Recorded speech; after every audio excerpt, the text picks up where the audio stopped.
Welcome to Adria in Italy for round 2 of the FIA GT Championship.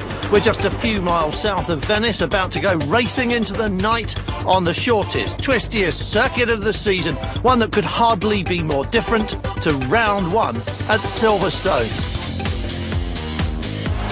Carl Wendlinger grabbed pole on Silverstone's long, fast straight and converted it to the race lead ahead of a field including some of the new for 2010 GT1 cars. Wheel trouble for the number 2 Maserati invoked the safety car, but Ryan Sharp caught and passed the other Maserati after it had taken the lead with a clever pit call. And then did it again with an amazingly quick pit stop that put Bertolini back in the lead. But this pass in traffic by Carl Wendlinger gave K plus K its debut win and gave Wendlinger and Sharp a repeat of their Tourist Trophy win from 2008. AF Corsa started from the GT2 pole, but Bruni was soon under attack from a determined Richard Westbrook as Tim Sugden attacked the banking after being helped off by a wandering Ford. Collard almost helped off Villander in the middle of the stint, but just got by anyway. CRS had power steering problems all afternoon, but Jimmy Bruni just had problems. An uncharacteristic retirement for AF Corsa. And though the battles were still close, the race was under the control of Collard and Westbrook. ProSpeed taking a strong-looking win, which could be a signpost to Porsche's best season for some time. And so we move on from Middle England to the heart of the Po Delta.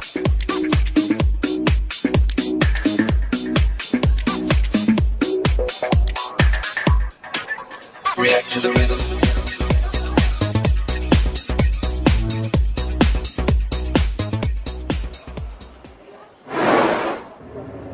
They're on the formation lap behind the black Wiesmann GT, waiting in pit lane, the number 18 K plus K.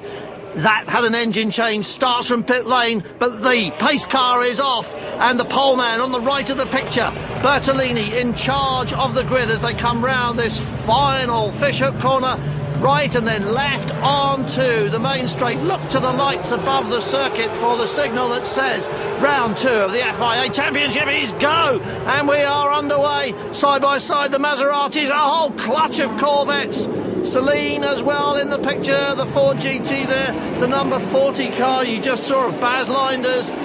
But it is Maserati 1 and 2. Poleman Bertolini holds position all the way through that long left-hander with Alex Muller tucked in right behind under his rear wing. This is the view from on board with the number 19 Corvette, the Luc Alphonse Aventure. Xavier Masson, we were talking to earlier, is the man who started. A little bit of tyre smoke from him. How busy is this circuit? Richard Westbrook has suddenly leapt up through this field, didn't qualify brilliantly. Oh, and that's the 14. That is Ryan Sharp. Carl Wendlinger and Ryan Sharp swapped places when they were sent to the back of the grid. They were going to pull a strategy trick of some kind or another, but that is in pit lane, and that looked fairly terminal. And that is damage in the pack for Baz Linders. Early pit stop for Jimmy Bruni brings in the AF Corsa number 50, while Tony Villander straps in there. Interesting strategy call here. They must make 2 pit stops, remember. They must do driver changes, but the drivers have to do 35 minutes in the seat continuously, and that hasn't happened for Bruni yet, so he's going to get back in later on and do at least 35 minutes. So they've worked something out on their strategy for AF Corsa. That car heavy with success ballast and top driver ballast as well. So perhaps they think they've got a wrinkle going on that they can sort themselves out. Kumpen has got his way past Stefan Lemmeret, as you saw, and is now away, picking off the GT2 cars. Pit stop time as Andrew Cicaldi hands the 56 car over to Rob Bell, as Alex Muller makes his first scheduled pit stop. Tyres on the ground, they will be changed, but they can't do that until the fuel is complete. Once the hose is off, then they can change the tyres. and that's what takes the time in a pit stop. Most teams probably won't have a second set of tyres. In comes the SRT Corvette, Ruffier Longin, but just up pit lane, Alex Muller's got his crash helmet off, so let's see how he's been getting on. Alex, you've had a great first stint, but how difficult are the conditions out there this evening? The stint was okay, the start was so-so. I think I missed a little bit the start, but in general the car was consistent, and as I said in Silverstone already, the race starts in the second hour. Well, while he was talking, we just saw the PK Corvette come into the pits. Anthony Kumpen hands over to Hazeman's. Vitaphone always come on strong in their second hour. That's Masson handing over the Luc Alphon car to Guillaume Moreau. And this is a Ferrari battle on track. Vilando, Ruberti and Lopez, 4th, 5th and 6th. We aren't really used to seeing Ferraris struggling for 4th place. Never mind AF Corsa struggling, but that's what we're looking at now. And of course, at the back of this is the young Lopez, an unknown quantity. The Spanish drivers. In comes the race leader. Bertolini hands over to Michael Bartels. That makes this car number 2, the race leader. Miguel Ramos now in charge, depending on where the number 1 car comes out on track. This is the battle for the top 3 places. Lucchini, Lopez, and in number 60, the Porsche as well. And it's driver changes for everyone. Collard at the tail end of this group then has taken over from Richard Westbrook. Lopez in the Ferrari in the middle of your shot there. Alvaro Barber Lopez, 23-year-old Spaniard from Seville. What do we know about him? Not much. Single-seaters and a season in GT Open. But he's acquitting himself very well because they've dispensed with the Brixia Porsche just like that. Thank you very much. In a little train there. That was for position. So Barber Lopez now leads GT2. And of course out in front it is Ramos, who's been awarded a drive-through penalty because the car started this race on the wrong tyres, and he's going to lose at least 30 seconds doing that. And he's got 3 laps in which to come in and pay that. And Michael Bartels behind, I think, was flashing his headlights at Ramos. Get out of my way, you've got to stop. I haven't. That's a very, very schoolboy mistake for Maserati. You get 4 sets of tyres for the weekend. You must start the race on the set you qualified with. They are marked, so there can't be or shouldn't be any mistake. But that's obviously what they've done. They've obviously started him on old tyres, but the wrong old tyres. And now they're going to lose 30 seconds at least on the drive-through, probably closer to a minute by the time you take in the way into pit lane and the way out the other side. Michael Bartels will resume the lead of the race in a moment anyway, but he'd like to resume it now, please. At the moment, he is stuck behind Ramos, who seems unwilling to move over, but he's probably going to pull into pit lane any moment now. You'll see the pit lane entrance will come up on their right-hand side when we're in the car with them. It'll be on the left if they're coming towards us at that time. Just round this corner, in fact, there it is. Watch for the headlights. Yes, Ramos goes aside and away goes Bartels, freed up now, the race leader still on track. This is all the time ticking away as Ramos comes through here. It's 30 seconds from here to the pit outbound marker, so he's lost 30 seconds plus the one in, and this must seem like he's going backwards 60 kilometres an hour through the pit lane. Race order now, it's going to be 1, 4 and 19, and then perhaps this car will be 10 seconds ahead of the number 3 SRT Corvette, but that has changed everything for Vitaphone Maserati.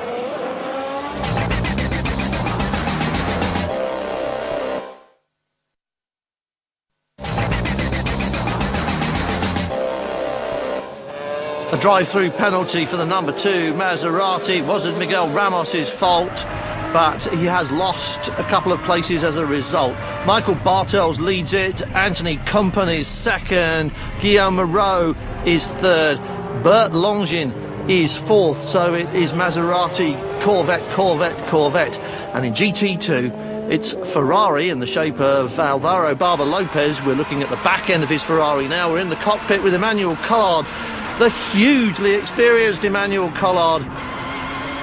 Experienced racer, experienced Porsche racer, And we've got a 23-year-old Spaniel, 1 season of GT racing under his belt, now coming under the most intense pressure imaginable. Look at Collard, side to side behind the Ferrari. Brakes glowing, and that's Richard Westbrook on the left there, watching as Alex Muller takes over the number 2 car from Miguel Ramos at its second scheduled stop. Notice there were no tyres on the ground, and that's going to be a feature of the second lot of pit stops, and it's going to influence people's strategy decisions as well. They'll be based on the length of time you can keep the car on the fuel hose while the drivers change places.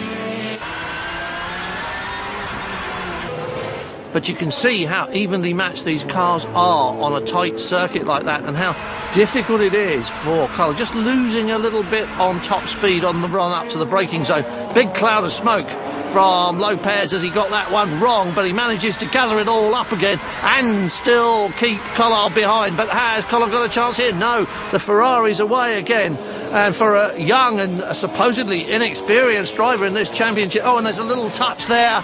There's a little touch, and he's gathered that up as well. Collard caught and saved the Porsche, but Lopez had a little semi-professional foul there as the race leader comes into play now. There is the number 1 Maserati lapping on his way to what is expected to be a checkered flag. How much quicker is that car going down the straight bit? And Collard there, that was a rather ungentlemanly tap on the back there from Collard, although it may not be his fault. Let's have a look at it again. The Ferrari one just a little bit wide, and he may have slowed as a result of that and caught Collard out. Lopez has handed over that 51 car to Nicky Kadei. They took fuel but no tyres, and that's defused the battle with Collard. And we'll see how that pans out after the Pro Speed Porsche makes its stop as well. But 51 now is in 3rd place, just ahead of the number 50 car. Corsa running nose to tail, but not at the front of the field. The defending champions not looking their strongest here on what is effectively their home circuit. Collard's in the lead, 97. Lucchini is in 2nd place, but they both owe us a pit stop. Neither of these two have got to stop again, and it looks to me as if Bruni is shaping up for a pass on Kadei. And while he's slow behind Nicky Kadei, and it's quite clear that Nicky Kadei, who is an experienced Ferrari driver we've seen in GT3, isn't as quick in that car as was Alvaro Barber Lopez, but doesn't want to give ground to effectively the team senior and the reigning champion. While he's stuck there, Bruni's losing time to Collard, who's got clear air ahead of him, remember, and needs to run as fast as he can and see if he can't earn himself a free pit stop. He needs to put 20 or 30 seconds in his pocket if he's going to do that. And there's the pass by Bruni on the right of your picture as Kadei stays up high and lets him through. Didn't really resist that at all. And this is Bartels into Bertolini.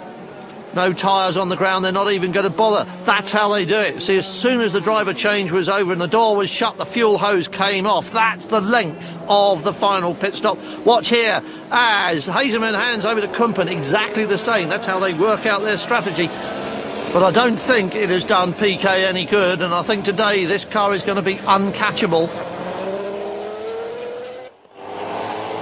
Westbrook, the GT2 leader, is only 5 seconds clear of Jimmy Bruni. I don't think he can be caught, but I think he's going to overtake the GT1 Corvette, flashing his headlights, I think, at the Corvette to get it out of the way. GT2 tackling GT1. In theory, this should not be happening. So I would say there's a tyre issue as well as everything else going on there for Masson. I think Masson's finding that car a bit of a handful in the corners, but it just steams away on pure grunt on the straight bits. Slow round the corner, a little bit twitchy. Now he can get the power on, and as soon as it's in a straight line and pointing the right way, he just stands on the throttle and clears off down the straight, leaving Westbrook behind. And now Westbrook has to close up again in the corner. Blue flags waving for the GT1 car to get out of the way. The GT2 leader is right behind. He's being slowed and he's being caught by 2nd place in GT2. Bruni, and is this the moment? Through on the inside. Has Westbrook done it? No. Look at the power of the Corvette. Braking now and turning, and it's all a little bit sloppy for the Corvette. Runs wide. This has got to be Westbrook's opportunity on the front straight, though. He's got to get clear of this car, or if he doesn't want Jimmy Bruni right up his chuff before the last lap. And look at the distance the Corvette put on him there on the main straight. Here's a chance for Westbrook, the number 1 Maserati, the race leader. White headlights flashing. Surely now he will move aside, and when he does, surely Westbrook will see a chance and he will dive through on the tail end. Here goes the Maserati. Little bit of tail slide there, but generally quite tidy. But has Westbrook gone as well? Yes, he has. Westbrook seized the opportunity and pounced on the Corvette, and through he goes. Well, he'll be glad to get that done and dusted. He'll be even happier to know that the lights behind him, these ones here, which belong to Jimmy Bruni, are going to have to do the same thing. He's got to clear that Corvette as well, and it won't be any easier for him. Blue flag's telling him it's a GT1 car behind, wanting to lap him. He'll make that easy, but he can't make it too easy because he'll wander off his line onto the slippery marbles that you can see around the track edges, and that could be good night Vienna. So Bruni will want to stick to his line even more carefully in the dark, and that'll make him difficult to pass for no reason other than he doesn't have much choice. But those white flashing lights will tell you that he's about to be overpowered on the straight by a Corvette. There it is. Kumpen goes through. Bruni stays high and then tucks it in. And the Corvette gets on the power a little bit late and has been passed on the inside of the corner. Now stamps on it and comes through. The difference between the two types of car in the corner really has been the defining character of some of the racing we've seen here this evening between the two different classes, and it has defined the outcome in a couple of places as GT1 and GT2 has mixed themselves up and influenced each other.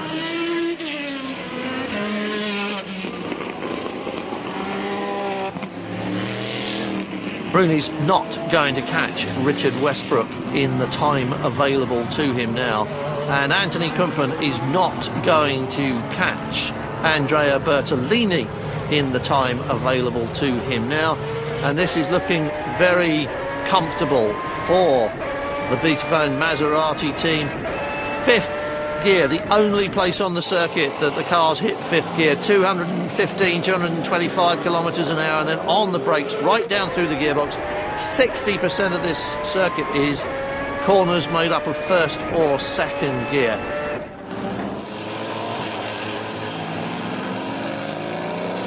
"96 laps after they left the start line, the checkered flag is going to drop on this car, and Maserati will take its first win of the 2009 FIA GT Championship season.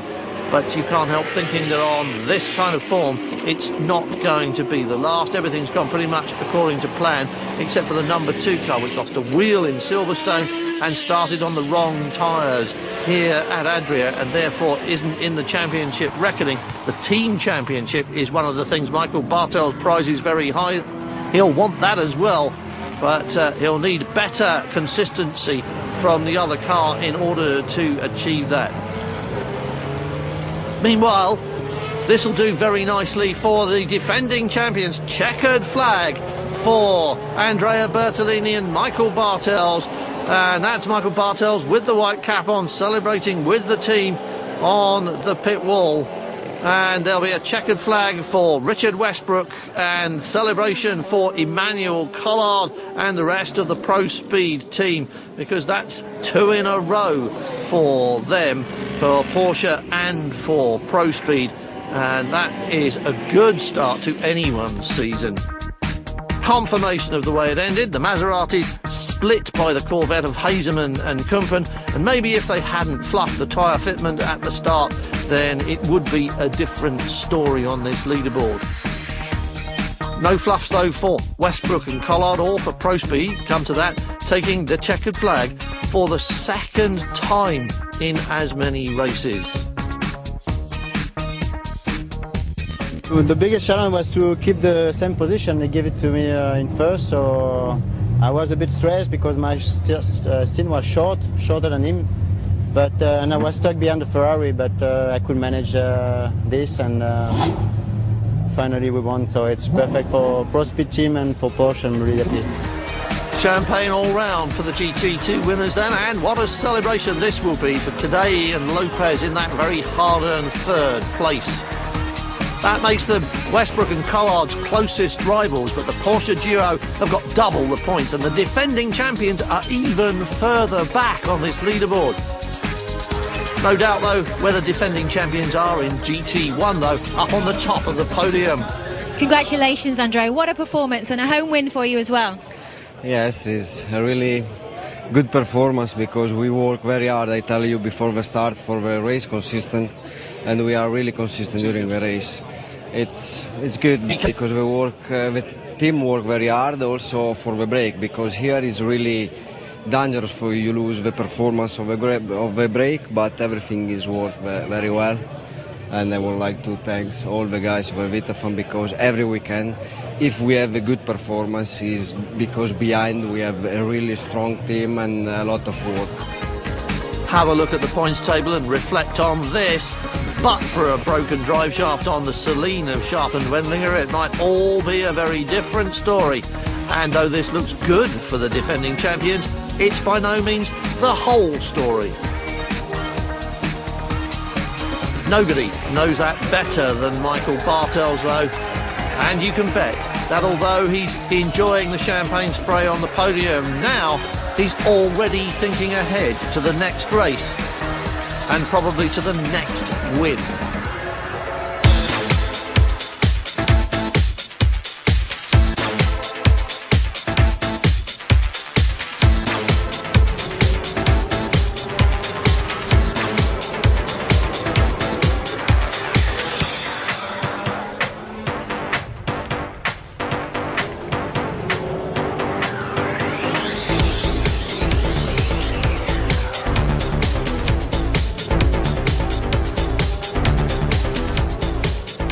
Two down, 6 to go, and one of those will take us into darkness again. But next time out, we're at Oschersleben in Germany in the middle of June. A short, sharp circuit, rather like this one.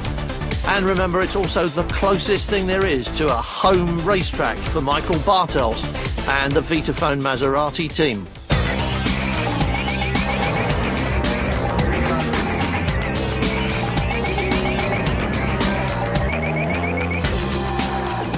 Coming up here on 4, rough guys face scary seas. It can only be the Volvo Ocean Race.